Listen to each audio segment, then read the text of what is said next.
Kita sa kalooban. Bakit sa kanya? Nasa pangalan na, nasa mukha pa. Ganda ka? Ganda yarn. Ito na ang nagmamaganda at feeling diva. Ganda Wanda! Manong! Hanggang dito na lang. Bababa na ako. Hanggang dito na lang, please. Kasi ang sakit-sakit no.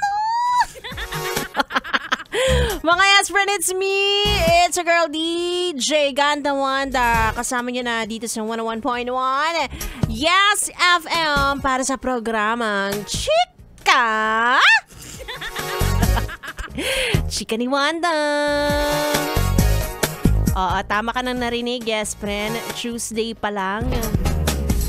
At napapansin ko na parang medyo pabago-bago ang panahon. No, parang relasyon ninyo, pabago-bago na naman din. Diba? Parang minsan okay yung jowa mo, minsan hindi, minsan ang daling suyuin, minsan naman parang ang tingin sa'yo kalaban. Diba? Napapansin ko yung parang kung mainit kahapon, uulan, tapos mamaya, mainit na naman. Diba? Tapos mamaya uulan na naman. Ay nako, napaka-confusing. Siguro yung weather ay babae. Pero at least, salamat pa rin sa katrabaho mo na mahilig magpasalo ng trabaho. Mainit pa rin ang ulo mo. Taray! Diba? Sinasabi ko sa inyo, wag na kayong sasalo ng trabaho. Trabaho mo palang alone, yes friend, masyado ng mabigat.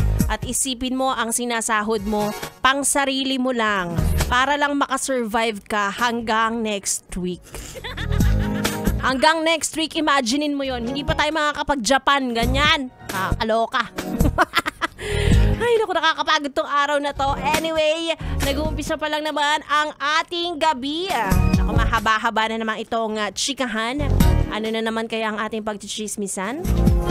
Dahil tandaan, kapag hindi ka kasama sa usapan, ikaw ang pinagchichismisan. Nala, hindi kasama sa GC! May bago na sila, wag ka nang sumali doon. Anyway, muli kasama niya ako, Ganda Wanda, hanggang alas 9. Dito lang sa 101.1 Yes! FM. Let's go.